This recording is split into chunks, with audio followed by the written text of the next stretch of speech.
had, which is one of the oldest plant forms still living. These were around at the time of the dinosaurs.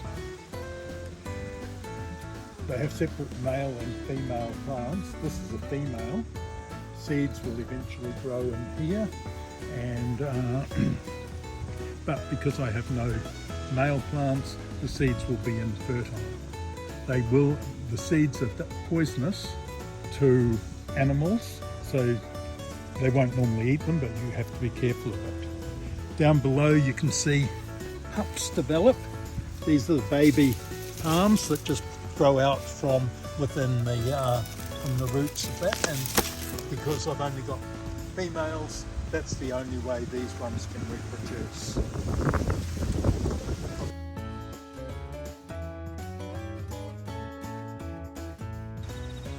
I've started trimming the pups away from this one, although you can still see there are a number of pups still here, and there's a fairly dynamic one as well.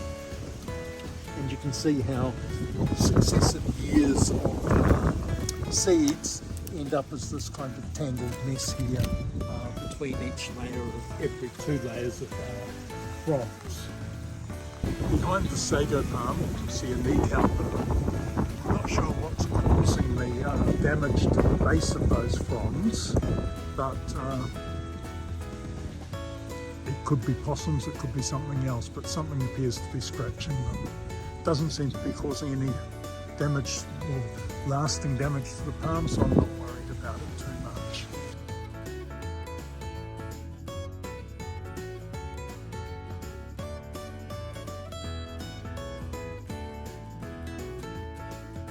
If you look below at the base of the fronds, you'll see the seeds out on those antlers below those are popular food for a lot of native birds. The Nikau is the only native palm in New Zealand, and it is the southernmost palm species in existence. Unlike the other palms here, it's also the only one that doesn't attack you when you get too near it.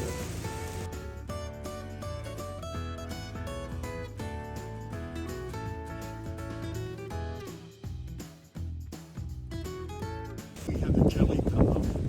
We started tidying up this side of the palm to get rid of the ladder ferns that grow in the debris that comes below the base of the dead fronds.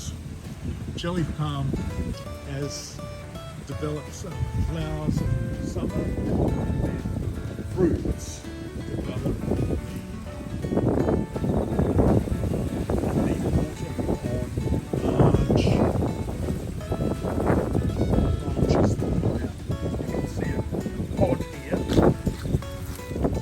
last year. This had lots of fruit on it, and there's the shell that protected it. I can't see them up.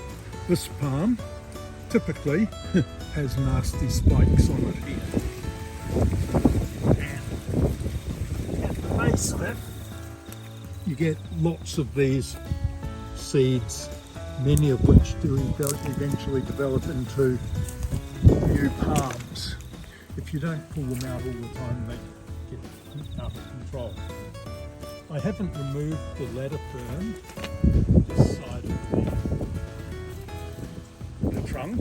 I'm not sure whether it looks better with or without the ferns attached. Any ideas on that one?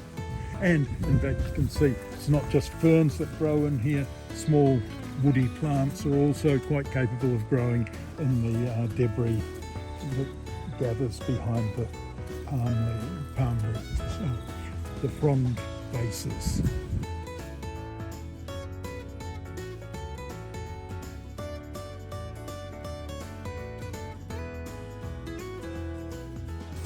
So this is a phoenix palm, the same family as date palms, but this isn't, or the fruit of this one's not particularly edible as far as I know. You can see the last year's fruit there. This one has particularly nasty spikes on the fronds, and if you get stuck by the very young spikes up there, it can cause, you can be poisoned by it. So you should be careful when playing with the young leaves.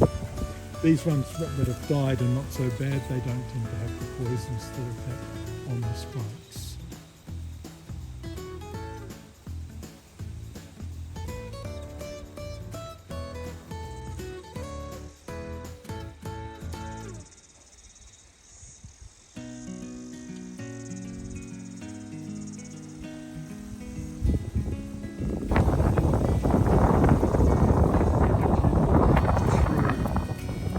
Through there, you can see the fruit developing on one of the jelly plants.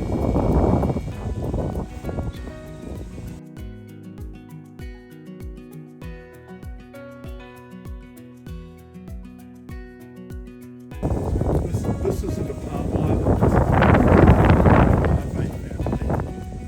a popularly known these days as the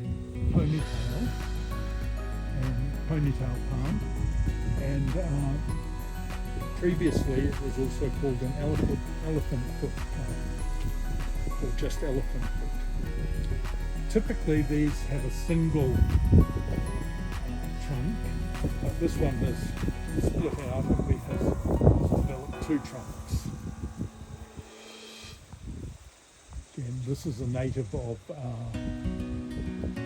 Central America. Mostly Mexico.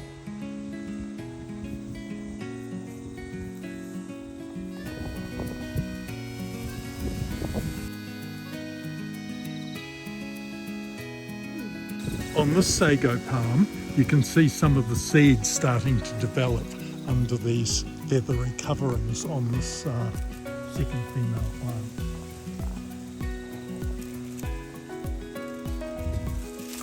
And below you can see how those feathery coverings turn into this kind of debris.